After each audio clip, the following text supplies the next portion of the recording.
उनकी मंदिर के ऊपर हमला हुआ तो वो लोग घर में सो रहे थे, इम्तियाज जलील उनके उस भगवान की मंदिर के अंदर जाकर बैठा हुआ था। अब देखेंगे कैसा घूम रहा है। देखे, दो चार प्यादों को पकड़ लिए और वो प्यादे क्या कर रहे हैं। जो शख्स इस शहर की बर्बादी का सबसे बड़ा जिम्मेदार है, जिसने इलेक्शन लड़ा तो सिर्फ जाति, धर्म और मजहब के खिलाफ 20 साल के खासदार को उखाड़ने की हिम्मत इन लोगों ने दिखाई थी। 20 साल के खासदार को तज़िल्लु मन तशा, इज्जत का और जिल्लत का देने वाला खुदा है मेरे भाइयों। कितनी भी ताकतें लगा ले, 2019 में किसी के गुमान में भी नहीं था कि यहां से पूरे देश के अंदर मोदी लहर चल रही थी और यहां पर मजलिस चल रही थी। किसी के गुमान में नहीं था। महाराष्ट्र में कौन कितने जीते, कहां से कितने जीते, उस वक्त चैनलों के ऊपर से यही चल रहा था कि ये जायंट किलर 20 साल के खासदार को उखाड़ने की हिम्मत इन लोगों ने दिखाई थी। 20 साल के खासदार को अब देखेंगे कैसा घूम रहा है। देखे, दो चार प्यादों को पकड़ लिए और वो प्यादे क्या कर रहे हैं। जो शख्स इस शहर की बर्बादी का सबसे बड़ा जिम्मेदार है, जिसने इलेक्शन लड़ा तो सिर्फ जाति, धर्म और मजहब के नाम के ऊपर। आज बताइए, 5 सालों के अंदर मैंने कौन सा ऐसा मुद्दा लिया जो इंसानियत के खिलाफ था। और जब मैं इंसानियत की बात कर रहा हूं तो हर जाति, धर्म और मजहब के बारे में बात कर रहा हूं। कल कन्नड़ के जलसे के अंदर कितने ऐसे मेरे गैर मुस्लिम भाई लोग वहां पर स्टेज पर बैठे थे, स्टेज पर बैठे हुए थे। राज ठाकरे की मनसे का एक बड़ा पदाधिकारी मनसे को छोड़कर मजलिस के स्टेज के ऊपर आकर शमूलियत इख्तियार कर ली। मेरे मराठा भाई, धनगर समाज के मेरे भाई क्यों आज हमारे साथ जुड़ रहे? क्योंकि उन्हें पिछले 20 सालों से यह बताया गया था कि अगर यहां से कोई मुसलमान एमपी चुनकर आ जाएगा तो इस शहर के अंदर दंगे होंगे, इस शहर का माहौल खराब होगा। लेकिन आज वही लोग कहते हैं कि जिस भगवान का सबसे बड़ा आदर सम्मान वो करते हैं, जब उनकी मंदिर के ऊपर हमला हुआ तो वो लोग घर में सो रहे थे, इम्तियाज जलील उनके उस भगवान की मंदिर के अंदर जाकर बैठा हुआ था। वक्त आया और आपने बता दिया कि हम और इस जिल्लत को बर्दाश्त नहीं करेंगे, और आपने इत्तेहाद को मजबूत किया और यहां से आपने इम्तियाज जलील को कामयाब और कामरान किया। ये इम्तियाज जलील की इनफरादी कामयाबी नहीं, ये आप तमाम की इज्तिमाइयत की कामयाबी है। ये एक शख्स की कामयाबी नहीं है, ये आपके सियासी शऊर की कामयाबी है। ये एक शख्स की कामयाबी, एक जमात की कामयाबी नहीं, बल्कि औरंगाबाद शहर में बसने वाले, एक एक घर में रहने वाली हमारी मां और बहनों की दुआओं की कामयाबी है।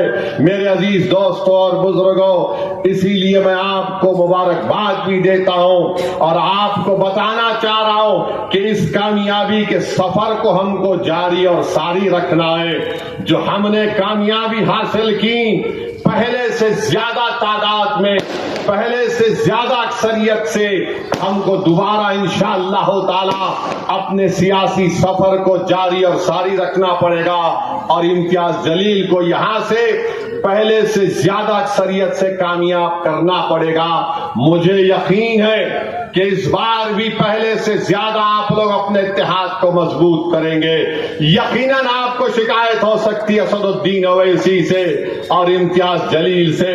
अगर आपकी शिकायत बहुत ज्यादा है तो आप मुझे फोन करके बता दो, मैं 5 और 6 तारीख को दोबारा आने वाला हूं। मैं तुम्हारे घर पर झोली फैलाकर तुमसे माफी की भीख मांगने को तैयार हूं। मगर याद रखो, अगर तुमको मुझसे या इम्तियाज जलील से शिकायत है तो थोड़ी देर के लिए दरगुजर कर दो।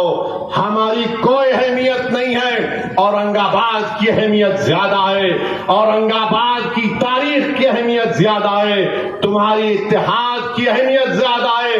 अगर तुम समझते हो कि असदुद्दीन ओवैसी को मैं घर को बुलाकर उसको कुछ कह दूंगा तो मैं तैयार हूं मेरे भाई। अरे मैं हर चीज के लिए तैयार हूं। याद रखो, मैं आपके लिए अपने के खून को बहाने के लिए तैयार हूं। दुश्मनों ने मेरी जान लेने की कोशिश की, मगर अल्हम्दुलिल्लाह अल्लाह ने मेरे हौसले और अज़म में कमी पैदा नहीं की। जालिमों ने 6 फीट के फासले से मेरी गाड़ियों पर गोलियां चला दी, मगर अल्लाह ने मेरे दिल को इत्मीनान दिया, क्योंकि मैं जानता हूं कि एक दिन मैं मरूंगा, इस दुनिया से चला जाऊंगा।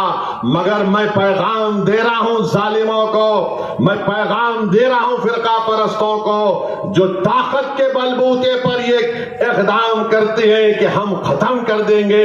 याद रखो, मैं कोई मुर्गी का बच्चा नहीं हूं कि मैं मर जाऊंगा तो कुछ सब चीज खत्म हो जाएगा। अरे असदुद्दीन ओवैसी को अल्लाह ने जिंदा रखा। अल्लाह ने अपने नबी करीम सल्लल्लाहु अलैहि वसल्लम के सदक़े तुफ़ैल में असदुद्दीन ओवैसी को कुछ सलाहियतें नवाजा। मैं मर जाऊंगा, मगर ये जो हजारों का मजमा देख रहा हूं, मुझे यकीन है कि इंशाअल्लाह ताला तुम और तुम्हारी नस्ल असदुद्दीन ओवैसी के पैगाम को लेकर आगे बढ़ेंगी। याद रखो, मैं मर जाऊंगा तो कुछ नहीं होगा। हाँ, मैं उस वक्त मर जाऊंगा जब तुम मेरे पैगाम को, मेरी जमात के पैगाम को, अपने इत्तेहाद को, मैं यकीनन उस वक्त मर जाऊंगा जब तुम्हारे दिलों से जज्बा खत्म हो जाएगा। मैं यकीनन उस वक्त मर जाऊंगा जब तुम में जिद्दोजहद करने की सलाहियत खत्म हो जाएगी। यकीनन मैं उस वक्त मर जाऊंगा जब तुम जालिमों का जवाब इत्तेहाद से नहीं दोगे।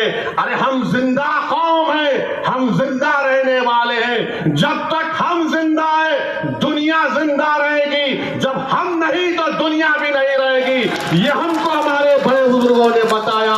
तो मेरे अजीज दोस्तों और बुजुर्गों, अपने इत्तेहाद को, अपने जज्बे को सलामत रखो। ये एक पहला कदम हमने 2019 में उठाया। अब हमको आगे बढ़ना है और आगे बढ़ते जाना है। आप जानते हैं मेरे अजीज दोस्तों और बुजुर्गों, इम्तियाज जलील कामयाब हुए, आदर्श का स्कैम हुआ। इम्तियाज जलील ने गरीबों को इंसाफ दिलाने के लिए आगे बढ़ा। इम्तियाज जलील एक डॉक्टर का बेटा है। जब अस्पताल में गबन हो रहा था तो इम्तियाज जलील ने हाई कोर्ट में PIL डालकर खुद कोर्ट के सामने जाकर खड़ा हो गया। आज आपके MP की नुमाइंदगी की वजह से एक 200 बेड का GM मेमोरियल अस्पताल बनने जा रहा है। वो गरीबों को उससे फायदा होगा।